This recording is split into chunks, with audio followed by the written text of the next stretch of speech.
Let's get started. Alright. So today's mostly going to be continuing with sets. Now, the last section that we covered with sets, we focused a lot on set relations. So we focused on determining when set A is a subset of B. And when is set A a subset of set B?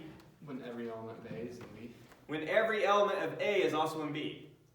But not every element of B is in A, right? Not necessarily. Could be, but not necessarily. Okay. The set 1, 2, 3 is a subset of the set 1, 2, 3. Right, but the set 1 is a subset of the set 1, 2, 3. Right. So everything in B could be in A, but doesn't have to be. Okay. So A is a subset of B. We define that to be logically equivalent. Are you guys used to this type of notation? Yeah. The colon there, what does a colon there mean? I thought it meant like such that. Can be defined as. Oh, sorry. The colon means such that in set builder notation. But this is stuff that you'll see, it's kind of dying out of math books, except for more advanced math books. It's when you're defining a new term. You're saying, I'm defining a new term. The term I'm defining is on the side I put the colon. Since I put the colon on my left-hand side, that means we were defining the thing over here. And the thing defined over here, we define it to be logically equivalent to the thing I have written here. Got it. Now I'm giving you big boy notation for our definition of this rather than all the words. So what's big boy notation? What does it mean for A to be a subset of B? It means if X is in A, then X is in B. Yep. Pretty straightforward. Yep. Right? Mm-hmm. Okay, wonderful. What did it mean for two sets to be equal to each other? Means that A is a subset of B and B is a subset of A. Perfect. The way the book said it is everything in A is in B and everything in B is in A, but that's logically equivalent to A is a subset of B and B is a subset of A. That's our definition for that. Finally, I don't know if we talked about this one, if the book talked about this one, but it's one you need to know. It's a proper subset. A is a proper subset of B. What does it mean for A to be a proper subset of B?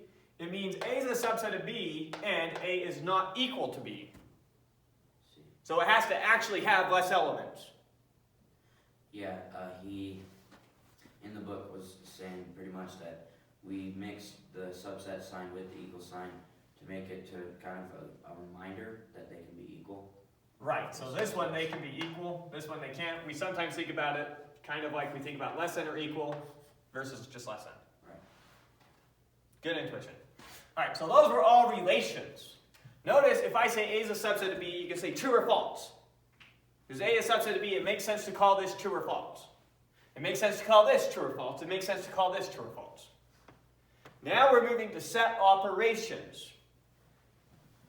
Yeah. What does an operation do? Think about an operation in mathematics. Give me an operation. Multiplication. Multiplication. Multiplication takes two numbers and it spits out a number. It's not something that we call true or false. It takes two numbers and it spits out a number. Our set operations are going to take a couple sets and spit out a set. They're an operation. These are relations. Good? Okay. So switching to set operations. The first operation we're going to talk about is intersection. A intersects B. This is a set of all x such that x is in A and x is in B. If we were to draw a Venn diagram of this, here's A, here's B, representing all the sets of points. What are the points in A and B? X. These right here. Oh, yeah, those. That's the area in both A and B. This would be the intersection of A and B. Okay. Good? All right. A union B. That's defined to be the set of all x such that x is in A or x is in B. On my Venn diagram, what is that? The two sides. All of it. It's all of it. Oh. Those are all the points that are in A or they're in B. Make sense? Yeah. Okay, next, set difference. A minus B. That's the set of all the points that are in A and are not in B. Everything in A that's not in B. That's just the left side, right? That's just going to be this left portion. So we're not including this and we're not including this. That's everything in A that's not in B. And finally, we have what we call a symmetric difference, represented with a little delta sign. This is the least used of these operations, but it's occasionally useful. The symmetric difference of A and B is the set of all points that are in A and not in B, or in B and not in A. So in A and not in B, or in B and not in A. So everything but the overlap. And what's that called? Symmetric difference. Okay. Those are our 4 basic operations so far. Alright, so let's do some concrete examples. I have listed for you right there a set A and a set B. You're going to tell me their intersection, union, difference, and symmetric difference. So A is a set containing the elements 1, 2, 3, 4. B is a set containing the elements 3, 4, 5, 6. Good? Yeah. Alright, what's their intersection? 3 and 4. 3 and 4. Just 3 and 4. 3 and 4 are the only elements in both A and B. Good? Yeah. Alright, what's their union? 1 through 6. 1, 2, 3, 4, 5, 6. It's everything that's in A or B. Okay. What's their set? What's A minus B? 1, 2. What? 1, 2. And? 5, 6. No, 3 and 4. that's it. Just 1, 2. It's just 1, 2. Just 1, 2. Wonderful. Don't get confused just because I say and. Can't let conjunctions confuse you. Alright, this is everything that's in A and not in B. We start with the set A, and then we remove all the elements that are also in B. So we'll start with A, then we get rid of 3, and we get rid of 4 because those are both in B. And we also removed all the 5s and all the 6s. They're just weren't in B. So it's 1, 2, and 5, 6. It's just 1, 2. It's everything in A that's not in B. I thought we were talking about the delta sign. Oh, no. Oh. So let's make this one. Yeah. Okay. That's good. Now I'll move on to symmetric difference. Symmetric difference. What's the symmetric difference? 1, 2, 6. 1, 2, 5, 6. 5, 6. Yeah. That's it? Yes. Correct. 1, 2, 5, 6. We have everything in A that's not in B, union with everything in B that's not in A. Good? Mm-hmm. Alright. So, those are your 4 basic set operations. We'll introduce one more a little bit later in class, but that's enough to get you started. Theorem. A bunch of properties about these operations. So, given sets A, B, and C, we have the following 7 properties. 1. A union B is equal to B union A. Or in other words, union is Commutative. commutative. Doesn't matter what order you union 2 sets together and you'll get the same set. So over here I wrote A union B is 1, 2, 3, 4, 5, 6. What's B union A? 1, 2, 3, 4, 5, 6. It's still just 1, 2, 3, 4, 5, 6. The order we union them doesn't matter. Number 2. Intersection is commutative. Taking the intersection of A and B is the same thing as taking the intersection of B and A. Still just going to be the middle part of 2 sets. Right? All right. 3. What does 3 say? A is the union of. That union is associative. It says union is associative. It doesn't matter if you do A union, the union of B and C, or if you do A union B, union C. It doesn't matter if you union these 2 sets together first, and then union the A, or you union these 2 sets together first, then you union the C. You'll get the same thing. Or in other words, union is associative. Make sense? Mm-hmm. So is intersect. Sorry, what? So is intersect. Right, so number 4 says that about intersection. Number 4 says intersection is associative. Okay. Number 5, pretty much the only identity element we have for sets. Well, kind of. We'll just say it. What's that symbol right there? Empty. The empty set. That's the set containing nothing. Remember that? That special symbol? So if I take everything in A or the empty set, what do I get? Just A. A. Just everything in A. So A union the empty set is just A. What about A intersect the empty set? It's the empty set because there's nothing in the empty set. Perfect. We're taking everything that's in here and in here. But there's nothing in here. So there's nothing that shows up in both. Nothing does. Exactly. So that's a set containing nothing. That's what we said. It shows up in both. All right. Finally, we have two distribution rules. How do you distribute a union over an intersection? Like that. How do you distribute an intersection over a union? Like that. So A union B intersect C is the same thing as A union B intersect A union C. Let's get intuition for these two with a Venn diagram. We'll need an A, we'll need a B, and we'll need a C. So here's A, here's B, here's C. Let's look at each of these. So A union B intersect C. So first off, B intersect C, what's that? That's this portion right here, right? Yeah. And then all of A on top of that. I'm trying to think about how I can do this both ways. We'll do lines going this way. So for that, that is all this. A union B intersect C. You see that? Okay, now let's look at it this way. We're taking A union B. What's A union B? That's all of A and all of B together, right? Yeah. And we're intersecting it with A union C. There. So A union B intersected with A union C. So taking those two circles and intersecting it with those two circles. Since we include the whole circle of A both times, we definitely get all of A. And then we get where these two circles overlap as well. You see how those two cover the exact same points? Okay? Finally, let's draw this one out and then we can prove as many of these as you want.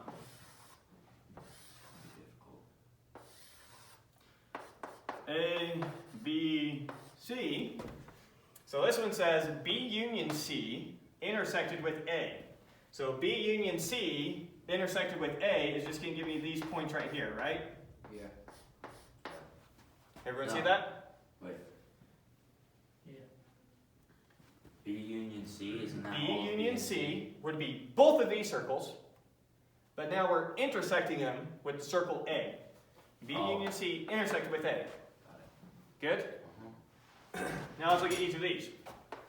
This is A union B, or A intersect B. So A intersect B, that's this portion right here. And then we're unioning that with A intersect C. A intersect C, that's this portion right here. Union those together, we get the exact same area. Oh. Good? Feeling your intuition a little here? Okay, now let's prove them. We can prove any of these that you want. What do you like? 6. 6? Proof 6? Okay. For these proofs, I'm not going to write them out as full word proofs. I'm just going to show you the algebra on it. And I think you can piece it together from there. So 6, we're doing this one. So A union B intersect C. What's this equal to? Writing it out in terms of our set builder notation. This is equal to the set of all x such that, now notice what we're doing. We're doing a union of two sets. B intersect C, that's just a set. A, that's just a set. Unioning them together gives us a set. What set does it give us? Go back to our definition. It gives us this set right here. If you're unioning together two sets, by definition, it's this. So I'm just going to write out this exact thing. It's the set, it's a set of all x such that x is in the first set we're unioning together, or x is in the second set that we're unioning together.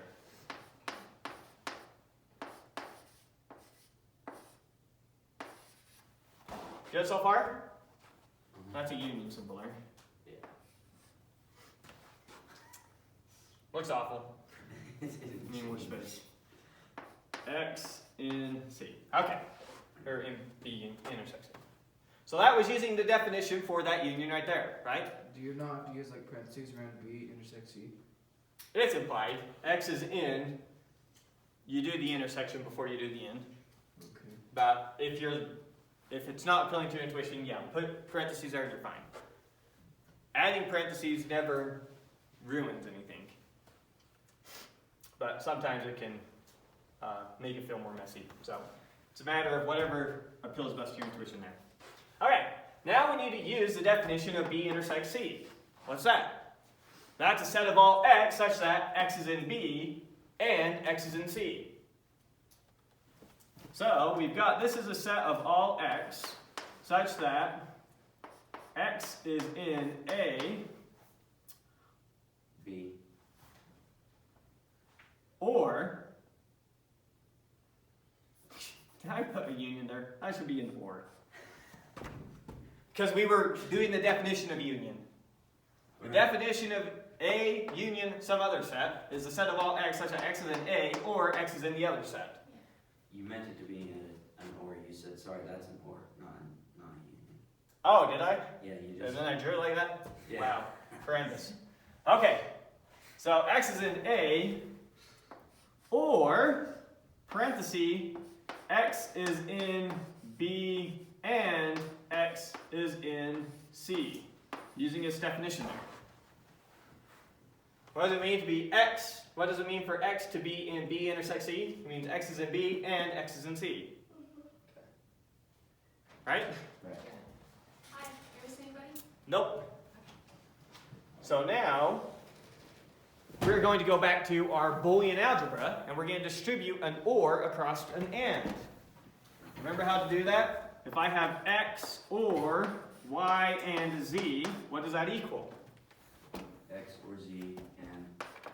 X or y Wait, X or Y and x or z. What you said is technically correct, it's just not the order we're used to seeing it in. Right. So using our Boolean algebra, we know how to go from here to here. Or using logic, we know how to go from here to here. Right? Yeah. No, that's exactly what we have. X is in A, that's a proposition. That's a Boolean. That's either true or false. You have a Boolean or a Boolean and a Boolean.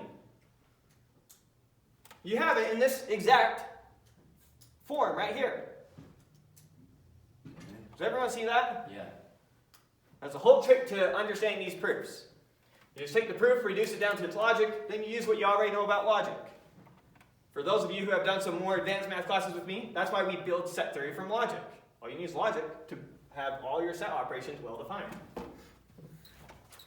Alright, so this is equal to, we'll come to the left here some, I'm not sure if we're going to take up more space. So we'll just come to the left. This is equal to the set of all x such that, what am I writing?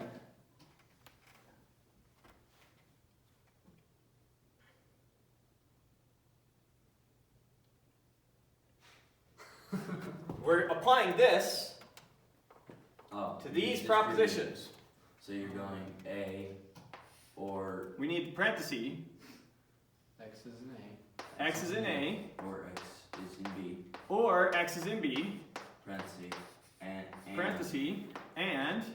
Parentheses. Parentheses. X is in A or X is in C. And parentheses. Perfect.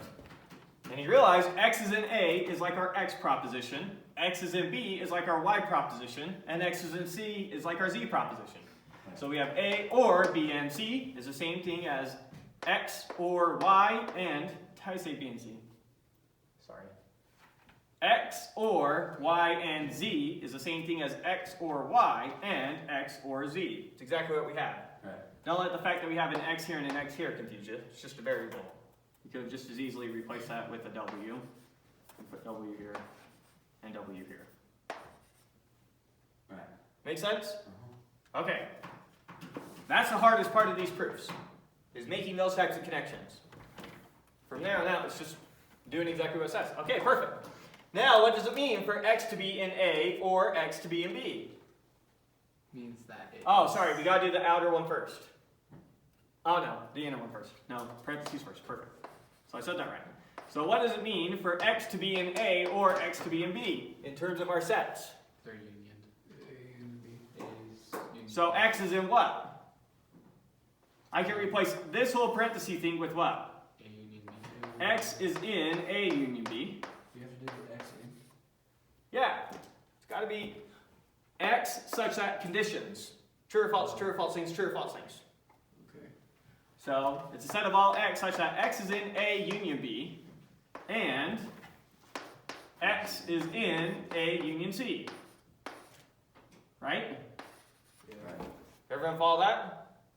Now finally, we have the set of all X such that X is in a set and X is in a set. What does that equal to? That they're equal. If you have the set of all X such that X is in a set and X is in a set, you have the intersection of those two sets. So this is the intersection of these two sets. That's a set, that's a set. We have the set of all X such that X is in this set and X is in this set. That's exactly what we mean by definition of A union B intersect A union C. You see that? Yeah. Just using our definitions. There we go. So that's proof on that one. And so you can see how ultimately these proofs reduce to some basic Boolean algebra that we already know. So the whole trick to this one was to remember how to distribute an OR over an AND. And notice that's essentially what happened here. We have A or B and C is equal to A or B and A or C. Similarly, the trick for this one's going to be A and B or C is the same thing as A and B or A and C. So you're going to use this definitions, you're eventually going to use that distribution rule, then convert it back to sets. So you start with your sets, convert it to propositions. Once you have your propositions, apply the rule, then convert it back to sets. That's all these proofs are. Make sense? Mm-hmm. So to prove that one, use the fact that OR is commutative. Since OR is commutative, this is going to be commutative. To prove that one, use the fact that AND is commutative. To prove this one, you're going to use the fact that OR is associative. To prove this one, you're going to use the fact that AND is associative. Make sense? Good. All right, you want to see any more? Good. What's that? This is no, okay. You good? Everyone else good? Yep. You don't want to see any more of those? You feel like you could easily do those yourself? No? Which one don't you feel like you could easily do yourself? All of them? Number 6. You can hopefully do number 6 now. Oh, yeah. You can do number 6. All right, you don't think you can do number 1? Let's do number 1. I'm trying to get to the point where you guys feel like you can do these yourself, so let's do that. A union B. What's that equal to? By definition, that's a set of all X such that X is in A or X is in B, right? Yeah. Just using this definition? Now what? By definition. No, now we know OR is associative, or OR is commutative. So you can just. So I can flip the order. This is a set of all X such that X is in B or X is in A. That's because we know OR is associative. That's one of the things we proved earlier. Now what? Take it out of set builder notation. Now we're done. That's B union A by definition. What's A union B? It's that. Use the fact that OR is associative. There we go. What's this a definition of? That. We're done. Yeah, it's easy. Okay, do you feel like now you could easily do this one if you had to? Yes. I'm only worried about Debbie. Alright, Debbie. Could you easily do this one if you had to? I think so. You think so? What about this one? No? That one's too tricky? Alright, let's look at that one. Let's do the AND one this time since we did the OR up there. So we'll do number 4, right? A intersect B intersect C.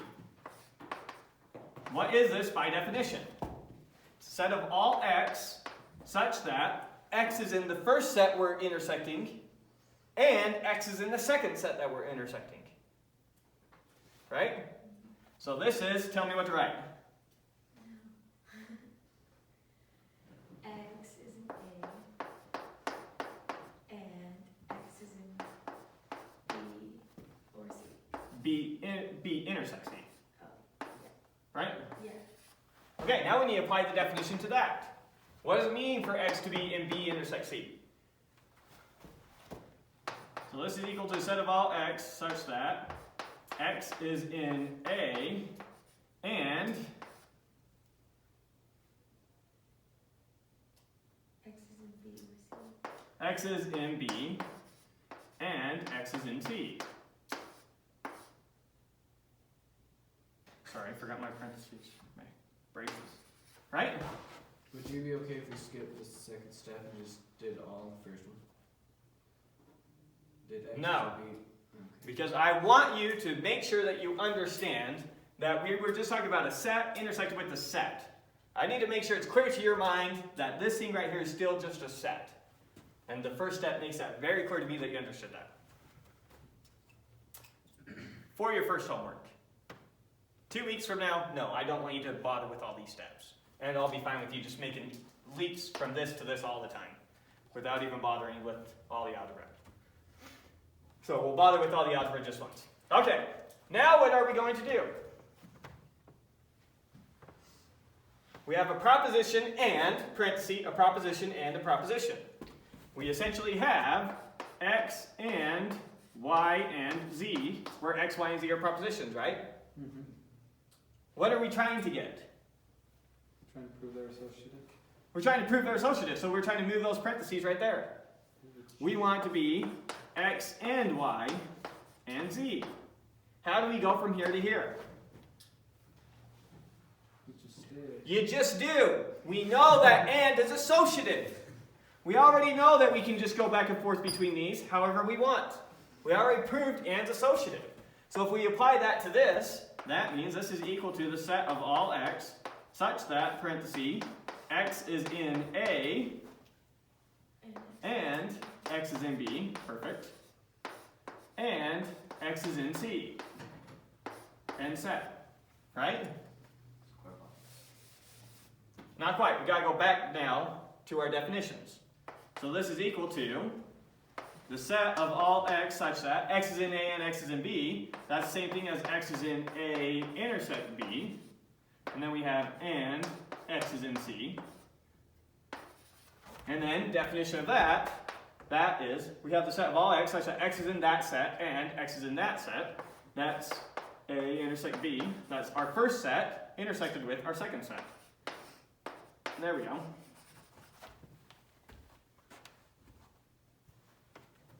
Start with your sets, convert it to the point where all you have are propositions, apply the exact same rule that you're talking about except for the Boolean algebra form of it, the logic form of it, then convert back to sets. Okay, now does it feel like you can do any of these?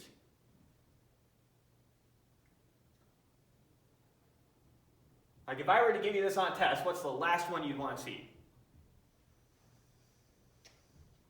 6. Probably 7. 7? 6? We did 6.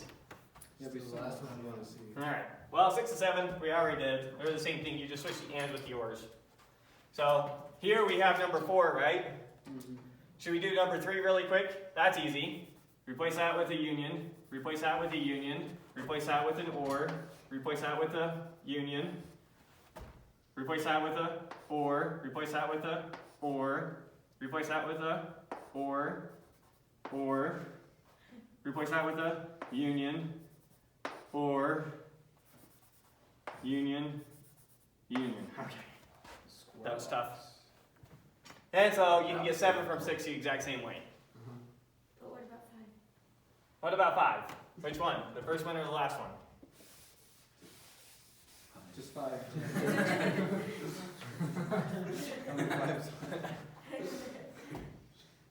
I'll do this one. A. Alright. What is A union the empty set equal to? That's a set of all x such that x is in A or x is in the empty set.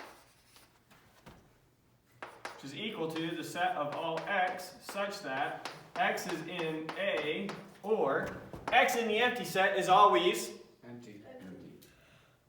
Not there. 1. Non-existent. x in the empty set is always X in the empty set.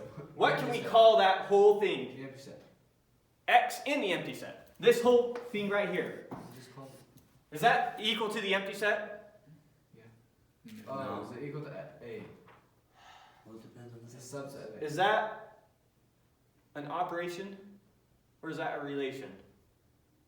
That's an in. It's an in, so it's either true or false. Okay. X in the empty set is always False. false. I see. Oh. So you have a proposition or false. Back to your identities with Boolean algebra. Could A we proposition or false is always just that proposition. Can we call X the empty set? False is the ORing identity. ORing with false is like multiplying a number by 1 or adding 0 to a number. ORing with false is the ORing identity. So this is the exact same thing now as X such that X is in A. Well, the set of all X such that X is in A is exactly what we mean by A. Could we call X the empty set and make that work? No, the empty set is not in the empty set. Look, that's why I asked parentheses. Is this in here? Oops. No, it's not. I can put it in there. Okay, now it is, but now that's no longer the empty set. Because there's something in it. Because there's something in it. Got it.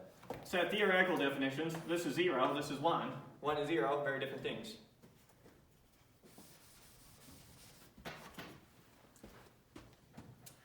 Okay, good? Alright, let's move on. Let's move on to a simple one, but sometimes confuses students. If I say that there's 20 students taking trig, and there's 10 students taking physics, how many students are there taking trig or physics? 30. 30, right? Yeah. In logic, it's 0. Well, unless it's 20 or 10. 20 or 10. I give you some information. It's the empty set. So- I tell you, at the academy, there are exactly 20 people taking trig, Okay. and there are exactly 10 people taking physics. Yeah. I ask you, how many people are taking trig or physics?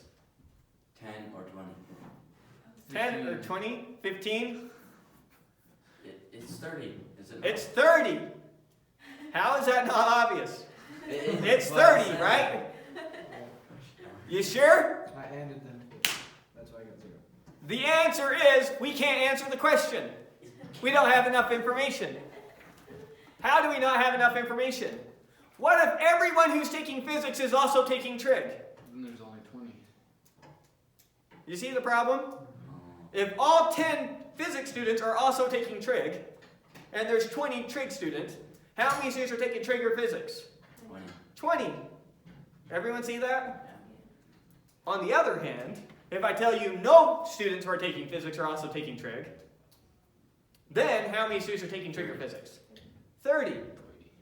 Okay, so you see, it's not as simple to count as you first thought. You can't just say 10 in this set, 20 in this set, add them together, there's 30 in both. Right? Okay. That's exactly what we're going to prove now. We're proving it in a bit of a roundabout way, but here's the way that you would figure out the answer to our question. If I want to know how many students are taking trig or physics, I count how many students are taking trig, I count how many students are taking physics, and then I'd remove the number of students that are in both trig and physics. Okay. Does that make sense? Yeah. So, in other words, if I want to know how many people are in A or B, that's equal to how many are in A plus how many are in B minus how many are in both.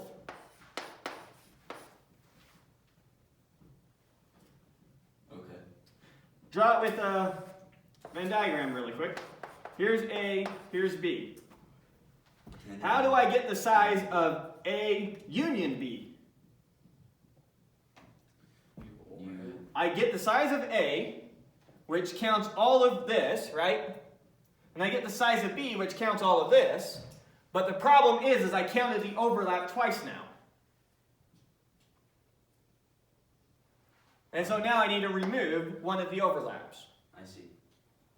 Trying to come at this a bunch of different ways to make it appeal to your intuition.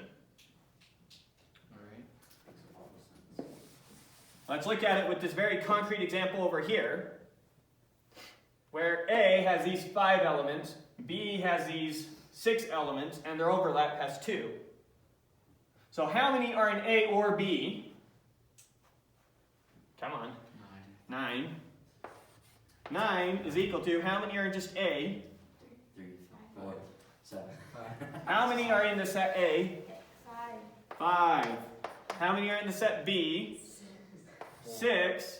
And then we got minus the overlap, which is, 11. 2. Or 2. alright. Sorry. So you see how our formula works, hopefully. Affirmative. Okay, what we're going to do is we're going to prove that this formula always works. Now we're proving the formula a little bit different. I think this is the most intuitive way to see it. But the one that we're actually going to prove is that the size of A plus the size of B is equal to the size of A union B plus the size of A intersect B. Same thing. Oops. Same thing, it's just what happens when you move this to the other side. You see it? Yeah. Okay, so this is a formula we're proving. So what's our theorem? Proposition 12.14, if A and B are sets, then the size of A plus the size of B is equal to the size of A union B plus the size of A intersect B. And we're going to give a counting proof for this. How is our counting proof going to work? In our counting proof, we are going to give the label A to all the elements in A. So I'm going to come to all the elements in A and I'm going to give it a label A.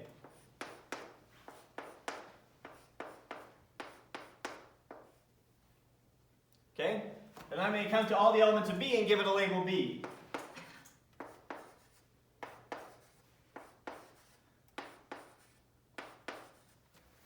And now I'm going to count how many labels I gave out. You with me? Yeah. So how many A's did I give out? Obviously that's the size of A. How many B's did I give out? Obviously that's the size of B. So the number of labels I gave out is the size of A plus the size of B. That's one way to count the labels. Another way to count the labels is to count how many points got at least one label. Oh. How many points got at least one label? That was all the points in A union B. How many points got 2 labels? That was all the points in A intersect B. And that counts all our labels again. Okay. And then if you add them together. Got it. So, counting it one way and counting it the other way are identical. How did I get that chalk? Mr. Brush gets that. Alright, so that's what our proof is essentially going to say. So, now let's read the proof. Let A and B be sets, and let's attach the label A to every element in A, and the label B to every element in B. Good so far?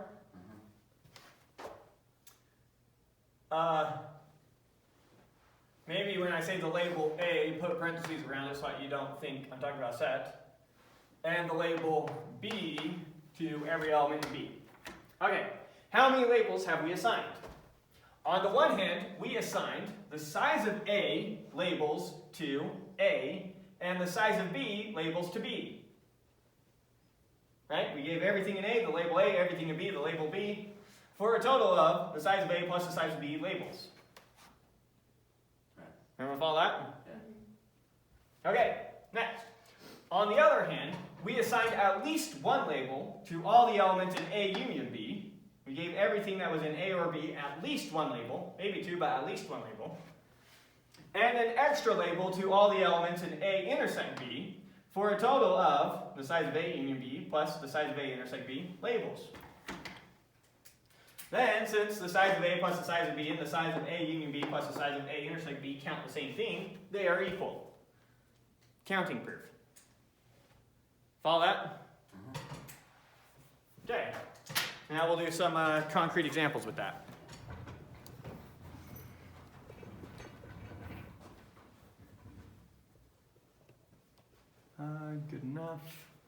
Okay. So, let's do an example on how this theorem helps us count things. How many integers in the range 1 to 1,000 are divisible by 2 or 5?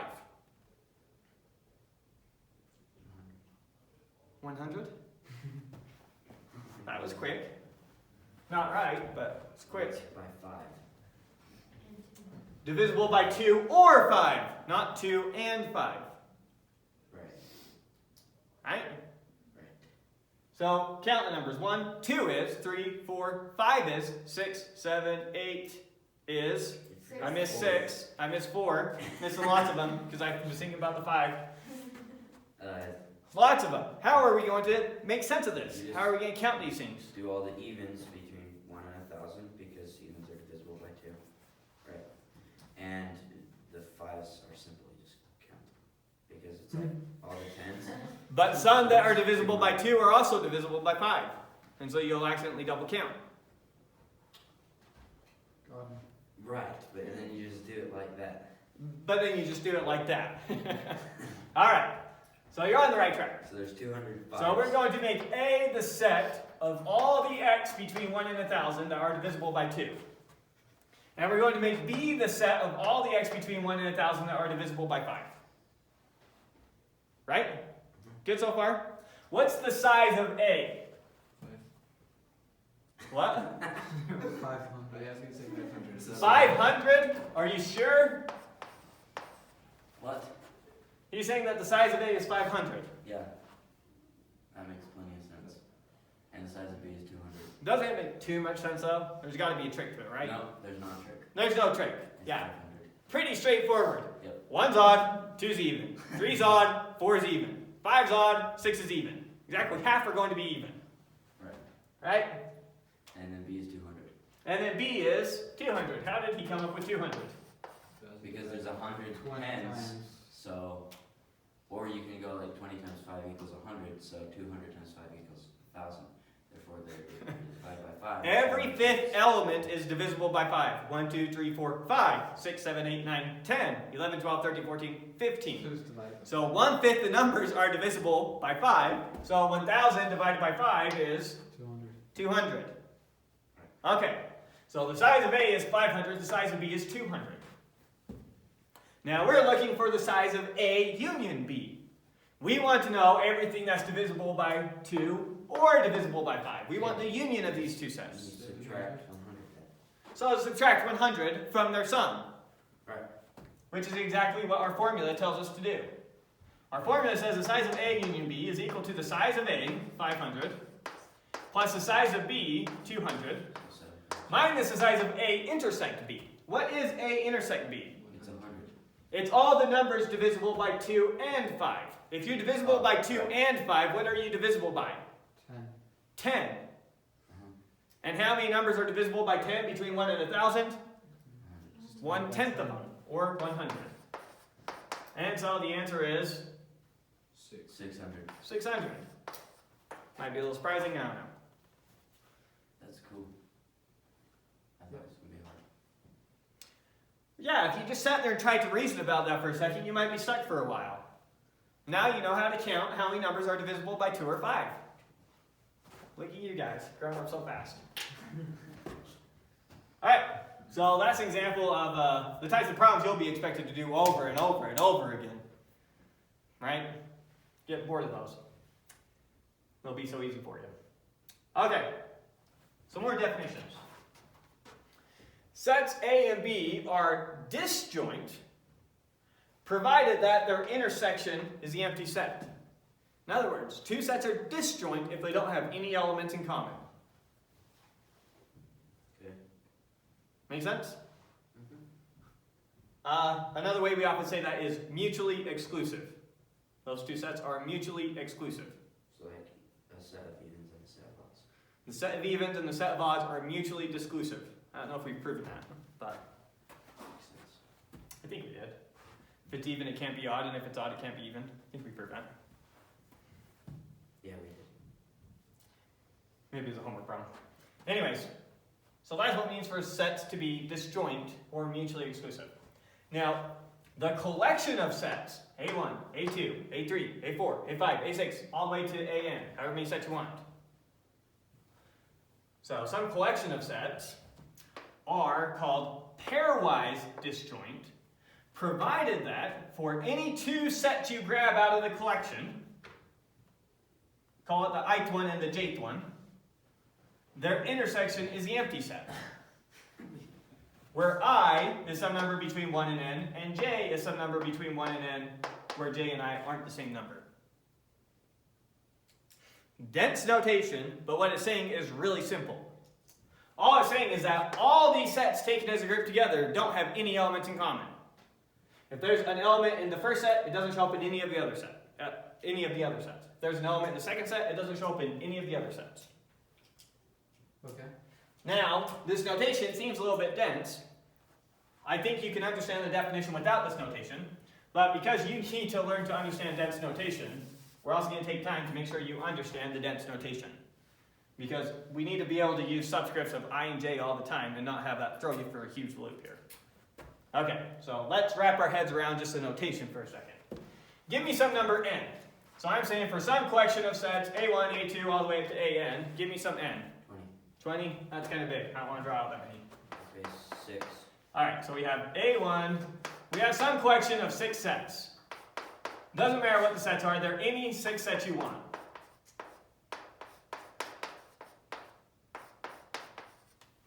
Whatever your 6 sets are, read the A1. A1, A2, A3, A4, A5, A6. Put them in some random order. Call the first one A1, the second one A2, etc. With me so far? So what does it mean for these 6 sets to be mutually exclusive? That's easy. Pick an I and a j between 1 and n. 4 and 5. 4 and 5 work. I equal 4, j equal 5. Notice that j has to be bigger than I, so you can't pick the same number twice. Then, look at a sub 4 and a sub 5. They better be mutually exclusive. Their intersection better be the empty set. Alright. You with me? Okay.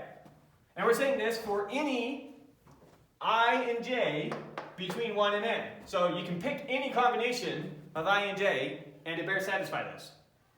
Give me another I and j. 2 and 5 would work. I equal 5, j equal 2, right? No. No, I equal 2, j equal 5. Is there a reason they do that? They don't say doesn't equal, they say greater than? You just said. The greater than between the I and the j, so you can't pick the same thing twice. I can't have I equal 1, j equal 1. Because obviously, a set is never mutually exclusive with itself. So why couldn't they just say equal sign crossed out? It can't equal. Oh, we could, this would have been just as valid. I could have said 1 less than or equal to I comma j less than or equal to n, where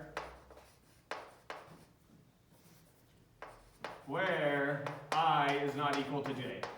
That still would have been perfectly valid. I see. So pick two numbers that are equal between 1 and n. Look at their associated sets. Their intersection better be the empty set.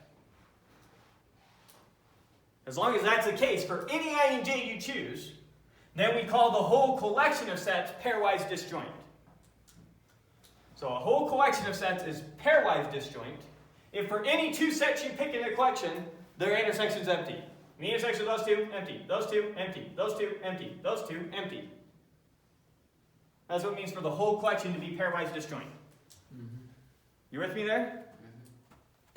Over explaining it? Let's do a quick example. A equals the set 1, 2, 3. B equals the set 4, 5, 6. C equals the set 7, 8, 9. Question. Are those three sets pairwise disjoint? Yes. Yes. But if like C were to have 6 in it, then no. What if I put a, well, let's leave this one. What if I put a 1 in here? Are they still pairwise disjoint? No. Notice that the intersection of those two is Empty set. empty. The intersection of those two is Empty set. empty, so we intersected every set with every set. No, because we didn't do 1, 2, and 3. Oh, we didn't intersect these two together. Oh, okay. So no, it's not pairwise disjoint now. I see. Good? Uh-huh. It's a pretty simple definition, but it's one that, for some reason, kids usually get stuck on. Any more big boys? You never know what people will get stuck on and what just makes sense the first time you cover it. So, it's always a little bit random. Okay. Now, corollary. What is a corollary typically? No. It's kind of like application. It's like a proof that you almost get for free from your last proof. Oh. That's what the corollary is. So corollary 12.8. If A and B are disjoint, then the size of A plus the size of B is equal to the size of A union B. Let's show us in a picture real quick. If I were to draw two disjoint sets, A and B, there's A, there's B. They're disjoint, they don't have any overlap. So you don't. Then the size of their union is the size of this set plus the size of this set. Right. Pretty obvious? Now we're going to prove it using our formula that we just proved before. Let A and B be sets such that their intersection is the empty set. Or in other words, let A and B be sets that are disjoint. Good so far? Yes. Then, from our previous theorem, we already know that the size of A plus the size of B is equal to the size of A union B plus the size of A intersect B. That's our previous theorem. We just proved that. Okay. What is A intersect B? Empty. Set because they're disjoint. A intersect B is the empty set. What's the size of the empty set? Nothing. 0. What's a number plus 0? The number. That number. And we're done. You follow that? Yeah. Nothing. Okay. Our last set operation, and far and away the hardest one for students to understand, is called the cross product of two sets. This has nothing to do with multiplying real numbers together. Cross product of sets. It's a set operation. If A and B are sets, the cross product of A and B is equal to the set of all ordered pairs A comma B, where A was in the first set and B was in the second set. That's a mouthful. This was a set of elements, this was a set of elements. You take the cross product, and now you have a set of ordered pairs of elements, where the first element comes from the first set and the second element comes from the second set. Let's do some examples. Example, A equals a set 1, 2, 3, B equals a set 4, 5, 6. The cross product of A cross B is equal to the set of all ordered pairs we can possibly create, where the first element in our ordered pair comes from the set A, and the second element in our ordered pair comes from the set B. So, we can use this for our first element and these for our second element. So we can do 1 with 4, 1 with 5, 1 with 6, 2 with 4, 2 with 5, 2 with 6, 3 with 4, 3 with 5, 3 with 6. And that's all of them. Question, what's the size of A cross B? 9. Because we're creating all the lists where we have 3 options for the first element and 3 options for the second element. So technically you could just multiply the amount of numbers To get the size. But that's if you want to know the size, Right. not if you want to know the actual set. Now notice something very important. What is B cross A? Very different. Very different. That's a set of all the ordered pairs where the first element comes from B and the second element comes from A. So you have 4, 1, 4, 2, 4, 3, 5, 1, 5, 2, 5, 3, 6, 1, 6, 2, 6, 3.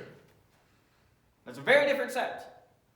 You might think it's sometimes kind of annoying how when we talk about properties over here, we do things like prove that some operation is commutative or some operation is associative. There's a reason that we do that. It's because not all operations are that way. Cross product is an example of an operation that is not commutative. A cross B is way different than B cross A. Union was commutative. A union B was the same thing as B union A. So this cross product operation is not commutative. It turns out it is still associative, but it's not commutative.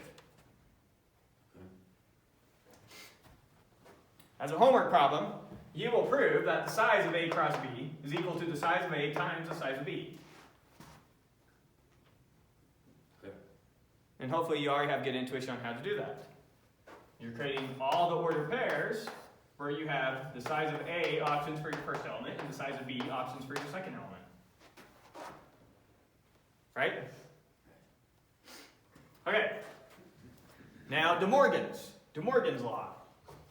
And you'll notice that we had a De Morgan's already for Boolean algebra. Do you remember De Morgan's in Boolean algebra? I don't think so. De Morgan's for Boolean algebra was not x and y is equal to not x or not y. Similarly, with not x or y is equal to not x and not y. So, similarly, De Morgan's has two counterparts to this. Two set theoretical counterparts. The A minus is going to act like the not here. Not B or C is equal to not B and not C. And not B and C is equal to not B or not C. That's why they still call this De Morgan's set theory. Now, let's do a quick proof of this one. We'll just do a proof of one. We won't bother with the other. I don't think you'll be required to do a proof like this because it's a bit more involved, but just to show you one. So, we're going to show that this is equal to this. So, A minus B union C. Set theoretical definitions as a set of all x such that x is in A and x is not in B union C. That's what we mean by minus. Just looking at our definition of minus over there, right? Good so far? Nothing weird? Cool. Well, what is that? That's a set of all x such that x is in A, and it's not the case that x is in B or C. Okay. Good? Now we distribute the not. Okay. So that's x is in A and distribute the not through using De Morgan's. And x is not in B, we need to not that. It's going to be not this and not this. So, not this and not this. Follow that? Wonderful. Now we're going to distribute this over those. So then you have x is in A and x is not in B. And x is in A and x is not in C. Follow that? Not completely. We distribute x is in A over those two anded things. And associative. We could have used associativity if we wanted. So how do you? Basically, we're adding another anding a term into it. Anding the same thing to an expression doesn't change it if you want to think about it that way. Okay. Right? If I have some expression, x and y and z, if that evaluates to true or false, if I come along here and I do an and x, it doesn't change what it evaluates to. Okay. You can think about it that way if you'd rather. So it's like multiplying one. No, it's not like multiplying a 1. That would be like anding true. We could only and something that was already in there. And didn't change it.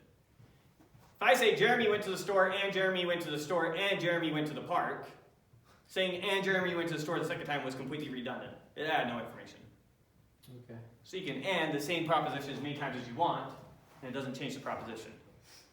And you can do a quick truth table proof for that if you wanted, that x is tautologically equivalent to x and x.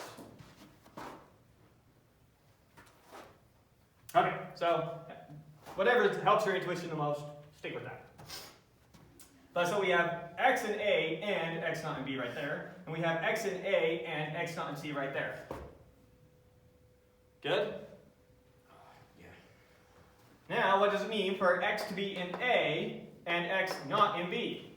That means x is in A minus B, by definition. What does it mean for x to be in A and x not in C? That means x is in A minus C by definition. So now we have the set of all x such that x is in this set and x is in this set. It's the intersection of those two sets. And we're done. And the other De Morgan's Very simple. And the hard part is obviously distributing the knot through when it shows up, using actual De Morgans in there. Good? Okay. So that finishes that section. That was the meat of everything we were doing today. This, the other section, the last section that we're doing before our test, by the way, test next week, don't forget that, is just, this last section, the author just gives you 2 examples of counting proofs. Just to give you some where he completely walks through the proof for you so that you can try and get more comfortable with these things. I'm just going to walk through one of the proofs with you because the author literally is just walking through the proof with you. That's the whole section. So here's the first one that he's proven. What are we proving? We're proving that for all n in z plus. Okay, what does this say? For all n in All n integers. positive integers. For all n in the positive integers. So for every positive integer. So n can be 1, 2, 3, 4, 5, 6, etc. For all the natural numbers. No, the natural numbers include 0. So we're not allowing n to be 0 here. Good? So for every positive number n, then 2 to the 0, plus 2 to the 1, plus 2 to the 2, plus dot dot dot, plus 2 to the n minus 1 is equal to 2 to the n minus 1. Let's get a concrete example of that really quick. Give me a positive integer. 3. Bigger. Let's do like 5. Right? So what does this say? This is saying that 2 to the 0, plus 2 to the 1, plus 2 to the 2, plus 2 to the 3, plus 2 to the 4 is equal to 2 to the 5 minus 1. Let's check this. What's 2 to 0? Wait. 1 plus what's 2 to the 1? 2 plus 4. plus 8, plus 16, is equal to 32, 32 but 31. 31. Right? Do we lose you somewhere? No, Oh, that's right. I'm just counting. Okay, everyone caught up? All right, let's check it and see if that's actually true. 16 plus 8 is 24. plus 4, 28. plus 2, 30, plus 1. All right, it worked. Does it always work? No. Maybe it just happened to work for that number. Maybe if we would have used like 10,000, it wouldn't work anymore. We could try it. Will it always work? How do we prove it will always work? Well, it'd be easier to prove this by induction, but we don't have induction yet, so we're going to do a counting proof. Okay. And hopefully these counting proofs, you learn to hate them so much that when I give you proof by induction, you just love it. But, so we'll do a counting proof. Alright. So first off, let's just see for a second. What does 2 to the n count? What do you know how to count with 2 to the n? 2 n times. But what do you usually use that to count? A power set. A power set. Do you remember that? If I were to take the set 1, 2, 3, 4, how many possible subsets does it have? 2 to the 4. 16. 2 to the 4. Everyone remember this? Yes. How did we think about that? We said when we're constructing a subset of this thing, we have 2 options. Do I include the 1, yes or no? Yes. And so I could, yes, include the 1. Yes, include the 1. No, not the 2. No, not the 3. Yes, the 4. And this would be equal to the subset 1, 4, right? Yeah. So for every subset, in constructing a subset, I have 2 options, whether or not I include the 1, times 2 options, whether or not I include the 2, whether or not I include the 3, whether or not I include the 4. Get intuition back? Okay, so 2 to the n counts the number of possible subsets you can create from a set that has n elements. So if we're talking about the set 1, 2, 3, dot, dot, dot, all the way now up to n, how many possible subsets are there for that set? 2 to the n. Good? Yes. Now we want to figure out something that 2 to the n minus 1 counts. So 2 to the n would count all the subsets of this set what would 2 to the n minus 1 count? You don't include the one. You don't include one of the sets. What's a natural set to exclude? The Oh. 0 set. Doubles or The whatever. empty set, right? Oh. There's a natural subset to exclude. So if 2 to the n counts all subsets, then 2 to the n minus 1 counts all non-empty subsets, since this is the only empty subset of that. You with me? Yeah. Okay, so we have something that this number counts. All non-empty subsets. That counts all non-empty subsets. Now we need to come up with a way that this also counts all non-empty subsets. Now what on earth could that possibly be counting? A lot of different power sets. So let's go over a way to think about what this is counting. Here's the way that we're going to think about this. When you look at this set 1, 2, 3, all the way to the end, how many subsets have 1 as their max element? What? How many subsets of this set have 1 as their max element, as the biggest thing in there? 2. 1. Numerically the biggest thing. Yeah, numerically the biggest thing. 2. So we can have a set containing 1. There's 1. 2. What other set? 1, 1.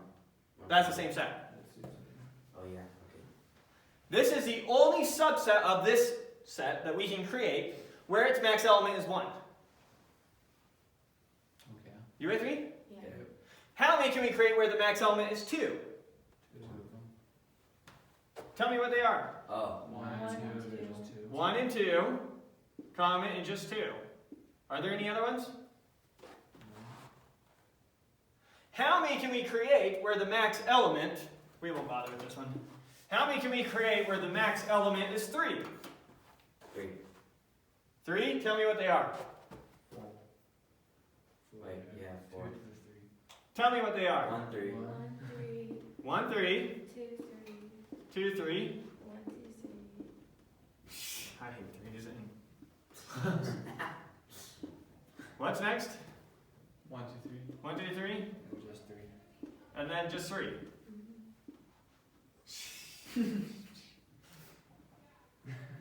Can't do it. Ah! All right. Can't switch back and forth between us. Okay.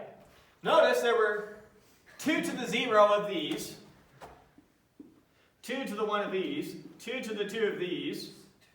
Now if we counted how many have 4 as an max element, how many do you think we'd have?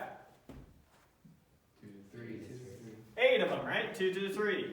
And then 2 to the 4. Now all the subsets of this set, all non-empty subsets of this set have the largest element in there. Right? Yeah. Every subset has the largest element. Mm-hmm. So if we count all the subsets that have 1 as the largest element, then all the ones that have 2 as the largest element, then all the ones that have 3 as the largest element, dot, dot, dot, all the way down to all the ones that have n as the largest element, then we've counted all the subsets. Yes. Right? That's our thinking in this proof. So we're going to count all the non-empty subsets this way, and then we're going to count all the non-empty subsets where we first count all the ones that have 1 as a max element, then 2 as a max element, then 3 as a max element, all the way to all the ones that have n as a max element. Make sense? Mm-hmm. So if we follow this pattern here, these were all the ones that had 4 as a max element, 4 max. These were all the ones that had 5 as a max, dot, dot, dot, dot, 2 to the n minus 1 would be all the ones that have n as a max. Correct? And that would be all of them. So that's what this counting proof is doing. Now that you have the intuition, hopefully following the counting proof will be okay for you. So let's prove it. Let n be a positive integer, and let a be the set 1, 2, 3, dot, dot, dot, dot, dot, all the way up to n, whatever that positive integer was. Right? Now the question that we're going to be answering 2 different ways. How many non-empty subsets of A are there? Okay. We're going to show that both these are the answer to that question, and therefore they're equal. That's how counting proofs work. So you come up with some question that both these are going to be the answer to, and therefore those 2 things are equal. That's how we show that they're equal. Alright, So since there are 2 to the a, or 2 to the size of a, which is equal to 2 to the n subsets of a, then there are 2 to the n minus 1 non-empty subsets of a. Right? Next. Now consider the number of subsets of a that have k as a max element, where k is the number between 1 and n. Such subsets are of the form ... k. K has to be in there because it's our max element, but they have a bunch of other elements that are also in there. What are all the elements that we could also put in there? Elements less than k, since k is the max element in there. So, such subsets are of the form some elements and then k, possibly no elements if it's just k by itself, where the other elements are selected from this set. 1, 2, 3, 4, all the way up to k minus 1. We can take any of these elements, stick them in that set, and we get a subset whose max element is still k. You with me? Yeah. And so, any subset of this set, take a subset of this set, take those elements, stick them in here, and it works. How many subsets are there of this set?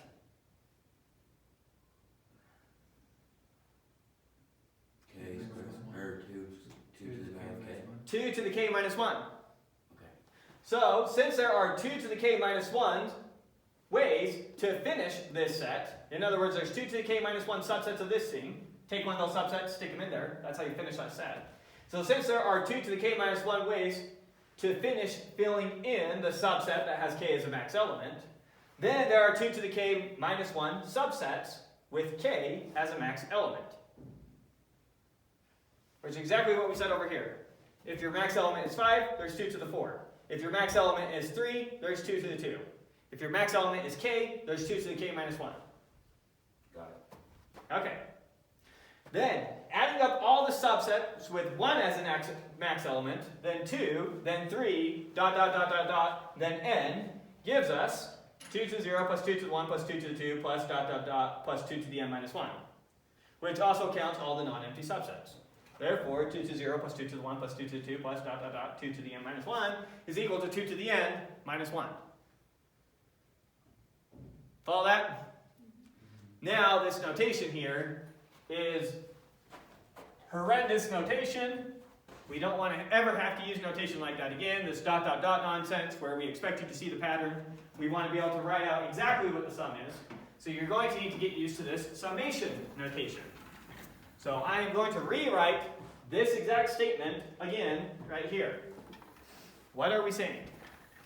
We are saying the sum from k equals 0 to n minus 1 of 2 to the k is equal to 2 to the n minus 1, where n is some positive integer, for any positive integer n, I should have said. Let's make sure that we can grasp this notation.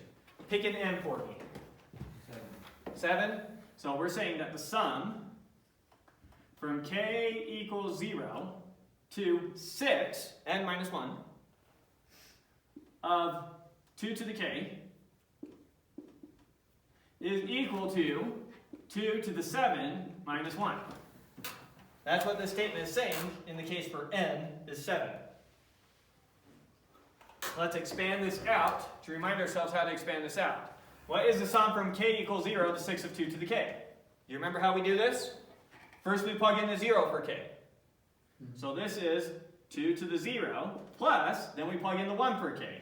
2 to the 1 plus, and we plug in 2 for k. Then we plug in 3. Then we plug in 4. Then we plug in 5. Then we plug in 6, and we stop when we reach that top number. Is equal to 2 to the 7 minus 1. This is shorthand for this.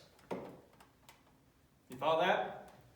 You need to get used to summation notation because it becomes real tedious writing this stuff out. It's much better to be able to use that notation. And then you don't have to rely on the ... hope you got the pattern. Yeah. Good? Yep. Wonderful. So that's it for today. Test next week, don't forget. So that's the end of lecture. You can take a break. When you come back, we'll go over homework and whatever And other sent questions you me have. homework today. Yeah, we're assigning homework today. So yes. And I will give you solutions to your homework today as well. So you have your solutions for the upcoming homework before the test. Alright.